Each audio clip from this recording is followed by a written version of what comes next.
ਇੱਕ ਦਫਾ ਜੰਗਲ ਦੇ ਵਿੱਚ ਨਾ ਖੋਤੇ ਦੀ ਤਾਂ ਘੋੜੇ ਦੀ ਬਹਿਸ ਹੋਣ ਲੱਗ ਪਈ ਕਿ ਘੋੜਾ ਕਹਿੰਦਾ ਜਿਹੜਾ ਅਸਮਾਨ ਦਾ ਰੰਗ ਆ ਨਾ ਉਹ ਨੀਲਾ ਆ ਤੇ ਖੋਤਾ ਕਹਿੰਦਾ ਨਹੀਂ ਕਾਲਾ ਆ।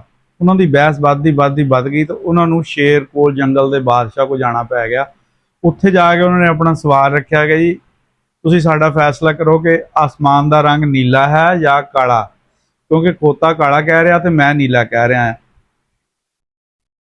ਉਹਨਾਂ ਨੇ ਨਾ ਆਪਣੀ ਫੌਜ ਸੱਦੀ, ਉਹਨੇ ਕਿਹਾ ਜਿਹੜਾ ਘੋੜਾ ਹੈ ਇਹਨੂੰ ਨਾ ਜੇਲ੍ਹ ਦੇ ਵਿੱਚ ਪਾ ਦਿਓ।